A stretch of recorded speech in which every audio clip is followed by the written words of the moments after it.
presidente Jair Bolsonaro precisa ser interditado para que a sociedade brasileira possa combater com um pouco mais de eficiência a pandemia do coronavírus.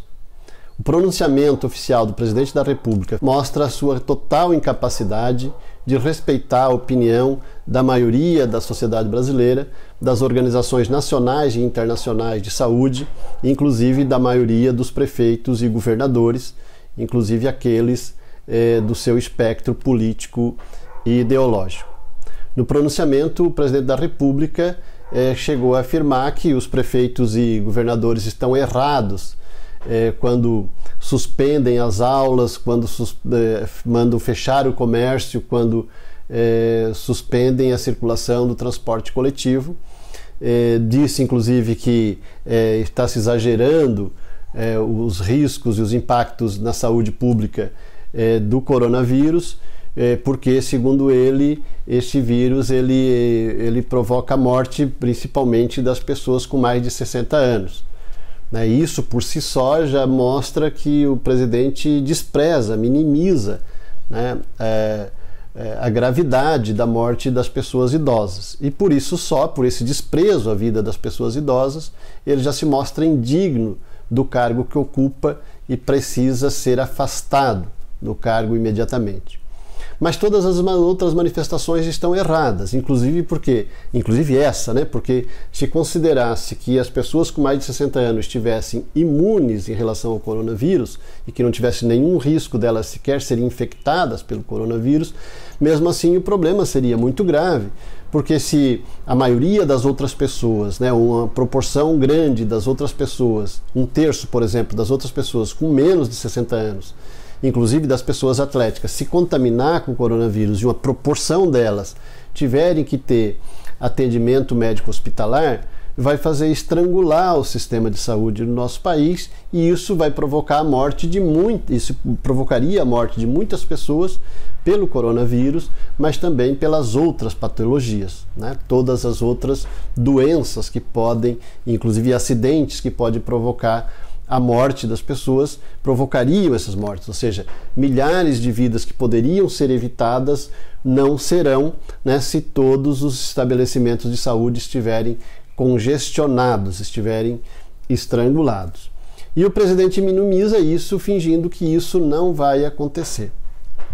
Alega, fazendo isso, que está agindo assim para evitar um colapso na economia que teria efeitos sociais mais dramáticos ali na frente.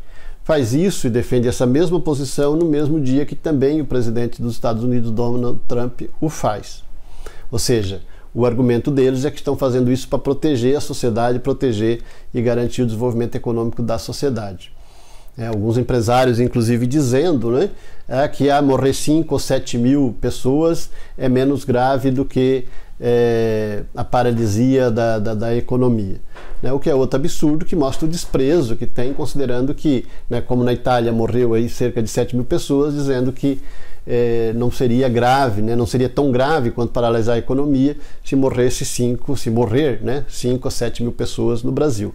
Mas também foi só um chute, porque ele não sabe o impacto e o desastre possível, inclusive em vidas humanas, que o coronavírus pode causar, inclusive aqui no Brasil. Mas o argumento de defesa da economia é um argumento falso, porque se fosse verdadeiro, o filho do presidente Eduardo Bolsonaro não ia atacar a China, que é o principal parceiro comercial do Brasil. Atacar a China com especulações, com teoria da conspiração, de que o vírus foi criado pelos chineses e que o governo da China foi responsável a não informar os outros países para que se organizassem para prevenir. Isso é teoria da conspiração, é uma forma ideológica de defender uma tese que não tem sustentação material, porque o governo da China não se comportou dessa forma. Mas o Eduardo Bolsonaro o fez para tentar desviar o debate em torno dos panelaços que tem acontecido desde o dia 17 de março, todos os dias de lá para cá, e que no dia 18 de março, depois de um panelaço muito forte, ele foi para as redes sociais fazer esse ataque à China para tentar, um dos objetivos, desviar a pauta, desviar o assunto e dar assunto para os setores que defendem o governo Bolsonaro ficarem discutindo e propagando pelas redes sociais.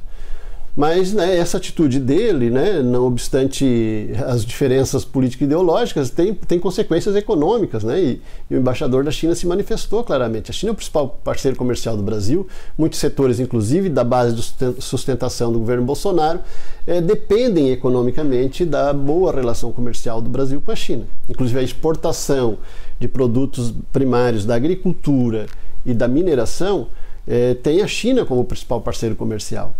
Então o prejuízo econômico do rompimento das relações comerciais do Brasil com a China seria imenso. E o Eduardo Bolsonaro, essa atitude mesquinha, né, canalha mesmo, né, mentirosa, fez esse ataque para tentar desviar o assunto. Mas não é só para desviar o assunto. Esse é um aspecto da coisa, e tinha também essa intenção do diversionismo, né, de criar outra pauta para as pessoas debaterem. Mas não é só isso. É também um projeto político e ideológico.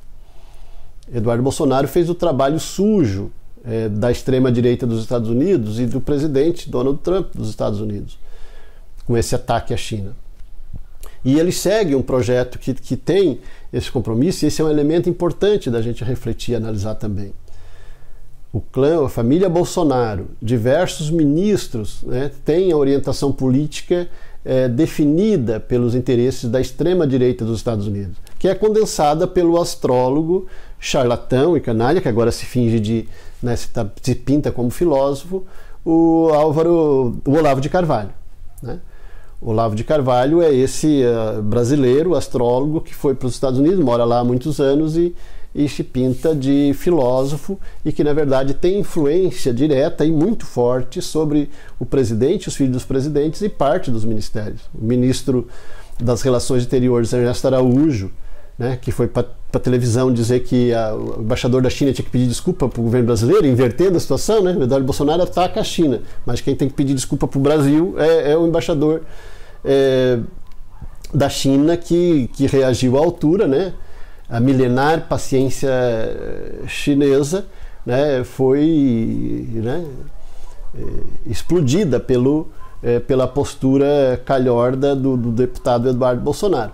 Então, o Ernesto Araújo, o ministro da Educação também, o atual e o ex-ministro, e outros ministros, inclusive aquele que saiu, que fez o discurso nazista, né, o lugar-tenente lá, o secretário de Cultura, desse bloco, né, bolsonarista indicado pelo Bolsonaro e defendido pelo Olavo de Carvalho, melhor dizendo. Né? E o Olavo de Carvalho é o guru deles, é quem orienta eles ideologicamente. O que eles pensam? Eles pensam que o futuro do Brasil, né, o destino do Brasil, precisa estar amarrado naquilo que a extrema-direita dos Estados Unidos vê como projeto para o Brasil. Para o Brasil e para o conjunto da América. Né, para os Estados Unidos e para a dominação dos Estados Unidos sobre o conjunto da América Latina, inclusive o Brasil. O Olavo de Carvalho avalia que existe para preservar, e eles estão fazendo isso para preservar o que ele chama de civilização judaico-cristã, que na prática e na verdade é a extrema-direita dos Estados Unidos, os supremacistas brancos dos Estados Unidos, a indústria armamentista, a indústria da guerra dos Estados Unidos, os monopólios imperiais do sistema financeiro de interesse dos Estados Unidos, é que o Olavo de Carvalho chama de civilização judaico-cristã, e defende que o Brasil esteja amarrado a esse destino, a esse projeto.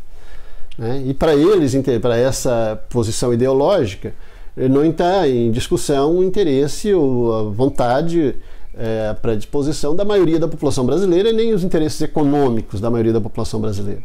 Por isso o ataque à China, mesmo que possa ter prejuízo econômico, porque dentro do projeto político do Eduardo Bolsonaro e de toda a turma do governo, né, que está alinhado às concepções do Olavo de Carvalho,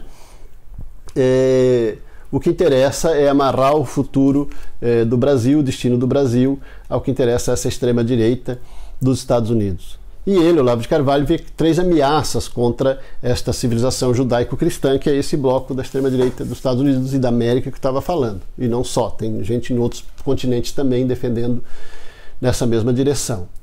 Um dos inimigos seria o comunismo, o socialismo, ou seja, a China, Rússia e outros países que estão nesse bloco, que não se orientam, né, ou tiveram ou têm, né, processos de transição para o socialismo.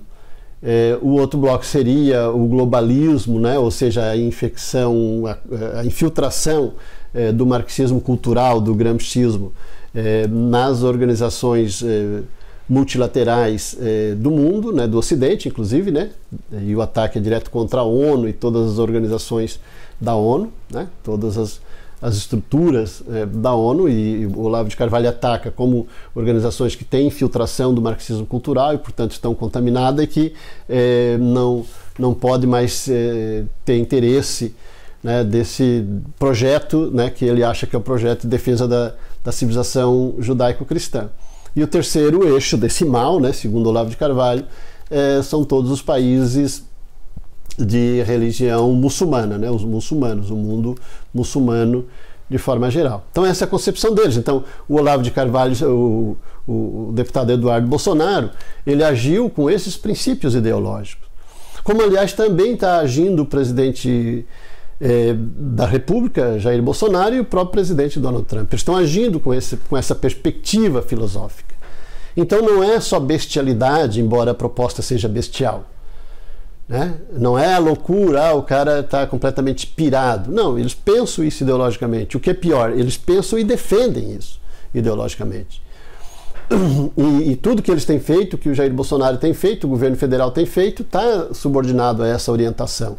Né? Tenta disfarçar aqui e acolá, um dia faz uma coisa, outro diz outra, fica meio confusa a situação, porque ele tem que atender também os interesses dos blocos econômicos que o elegeram, mas isso às vezes choca com os interesses econômicos e comerciais dos Estados Unidos, como por exemplo a exportação de soja para a China. Né? Brasil e Estados Unidos concorrem, né, para exportar mais soja para a China. Então tem esse entrechoque, e de vez em quando sai posições contraditórias, desencontradas da presidência da República. Mas o projeto político deles é aquele, né, de subordinar o futuro do Brasil àquilo que a direita, a extrema-direita dos Estados Unidos vê para o futuro de toda a América Latina. Isso, evidentemente, não é construir um projeto nacional, não é construir um projeto soberano, isso é a recolonização do Brasil. E o bloco que está ali no governo, especialmente o bloco orientado pelo Olavo de Carvalho, que inclui todo o clã Bolsonaro e diversos ministros, tem isso como rumo principal, orientação principal, objetivo principal. Inclusive o ministro das Relações Exteriores, justo esse, né, também está aí da educação, está subordinado a esses objetivos. Né? E aí, para entender por que eles agem dessa forma, ele tem um projeto político por trás que precisa ser entendido, que leva, evidentemente, à recolonização do Brasil e à maior miséria do Brasil. Do ponto de vista econômico, não tem tempo para entrar nesse debate agora.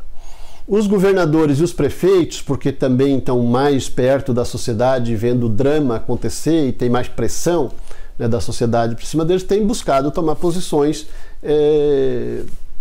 coerentes e razoáveis e sensatas para prevenir a maior expansão do coronavírus e para criar estrutura para dar suporte. Mas tem imensas dificuldades porque lhes falta material. Por exemplo, os equipamentos de proteção individual, os chamados EPIs, têm quantidade insuficiente no Brasil. As pessoas estão trabalhando dentro dos hospitais sem máscara cirúrgica. Dentro dos hospitais. Estão trabalhando sem máscara cirúrgica porque não tem, porque está sendo contido, está sendo guardada os estoques que tem, inclusive trancada em chave dentro dos hospitais, nos almoxarifados dos hospitais, porque se lá na frente precisar de forma mais desesperadora, daí tenha. Ou seja, está se fazendo contingenciamento porque falta. Os governadores têm reclamado, porque o preço está alto, falta no mercado, as empresas estão cobrando muito alto. Quando na verdade tinha que ter a postura oposta a essa, né, de eles não serem mandados pelas empresas e sim determinarem como as empresas devem se comportar. Falta kit para fazer o teste para detectar a presença da infecção de coronavírus ou não. Então, inclusive, pessoas que apresentam sintomas e trabalham no sistema de saúde pedem para fazer o exame, não tem como fazer porque não tem o kit, porque é insuficiente a quantidade de kit existente. E esse é outro absurdo. Né? Todas as pessoas que querem fazer deveriam fazer, inclusive sem sintoma, porque, né, o sintoma não está presente, mas a pessoa já está infectada e ela vai acabar permanecendo em convívio social mais tempo e infectando outras pessoas. Então todas as pessoas que concordassem deveriam fazer o exame justamente para que pudessem se isolar do convívio social e diminuir o potencial de contágio da população. Então, os governadores e prefeitos, a sociedade, os trabalhadores, as organizações da sociedade civil estão no rumo certo, estão buscando fazer, uns mais para cá e outros mais para lá, mas esbarram na insuficiência material. Então precisaria fazer o quê? Ao invés de reclamar que não tem EPI, que não tem kit, que não tem as estruturas, e porque o preço aumentou, porque está faltando, etc. O Estado, o poder público deveria encampar, deveria mesmo estatizar essas empresas desses setores, do setor de saúde, de materiais de proteção das pessoas, a indústria farmacêutica, a indústria de equipamentos hospitalares, outras estruturas necessárias para garantir todo o material na área de saúde, na área de segurança pública, na área de assistência social. Para além disso, também toda a cadeia de alimentação precisaria ser pensada para garantir que os agricultores possam continuar trabalhando e não adoeçam, que os trabalhadores e trabalhadores em frigoríficos continuem trabalhando e não adoeçam, que os transportadores, caminhoneiros continuem trabalhando e não adoeçam. Deveria ter equipamento de proteção individual para todos esses trabalhadores, inclusive protocolo no sentido de garantir, de cobrar que usem, né? Hoje em dia o protocolo está limitado pela contingência, então não faz o protocolo dizendo que todos têm que usar, porque o Estado, o poder público, não tem para dispor para todos usarem. E esse é o problema, e essa é a fragilidade das economias de mercado em relação às economias planificadas de transição ao socialismo.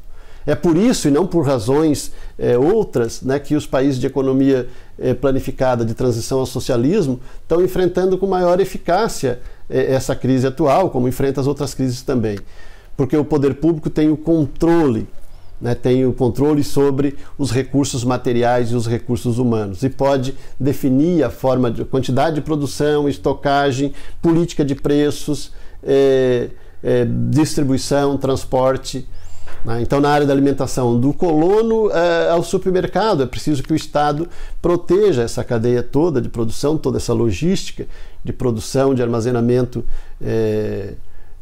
de controle, de manufatura também de alimentos que precisa ser feito. Esses trabalhadores não podem adoecer. Por isso que a medida provisória 927 ela é criminosa, porque ela submete esses trabalhadores a ter que trabalhar até o dobro da jornada de trabalho, como faz com os trabalhadores da saúde e dos outros serviços essenciais. E isso vai adoecer mais, a probabilidade de adoecer mais é maior, então tem que fazer o contrário, reduzir a jornada de trabalho e empregar mais pessoas, contratar mais pessoas para os serviços essenciais em geral e dar mais proteção a toda a cadeia do sistema de alimentação. Para que não adoeçam, essas pessoas não podem adoecer. A lógica do Bolsonaro, com a medida provisória 927, que boa parte da direita, pretensamente cheirosa e civilizada, também apoia aquelas medidas da MP 927, que protege os interesses dos empresários e joga os riscos e o sacrifício inteiro para cima da classe trabalhadora e dos setores populares. Inclusive o risco de contágio, porque se morrer classe trabalhadora, né, eles estão um pouco se lixando. A medida provisória 927 mostra a essência, a moralidade ou a imoralidade da classe economicamente dominante brasileira.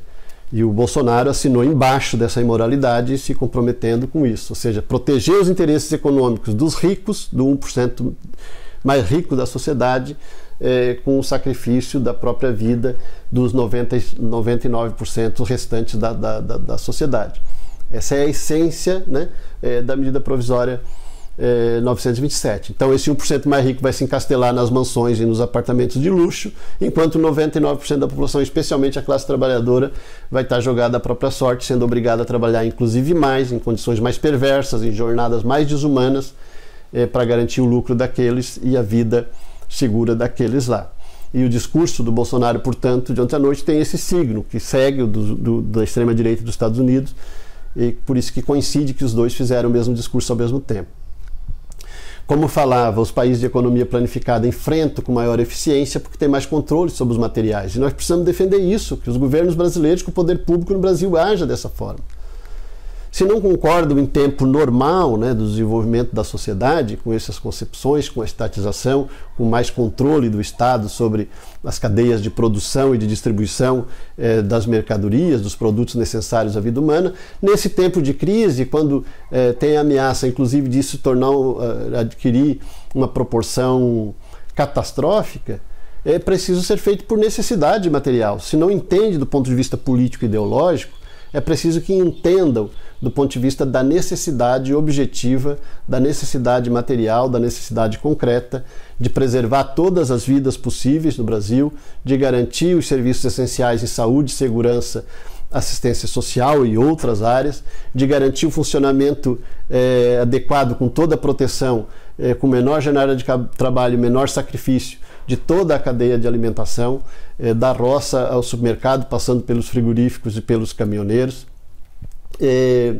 E a partir daí sim, tendo isso construído, a possibilidade dos outros setores, aos poucos, de forma gradual e com toda a segurança e proteção, poderem voltar a trabalhar. Mas a garantia que não faltaria, assistência em saúde para nenhuma pessoa e os serviços essenciais para nenhuma pessoa, que não faltaria alimentação para nenhuma pessoa.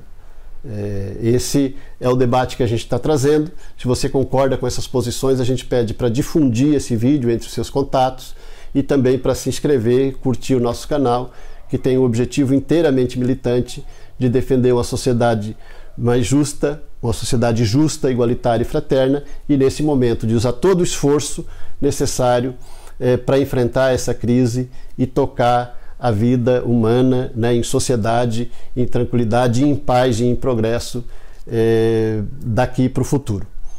Um grande abraço e seguimos na luta.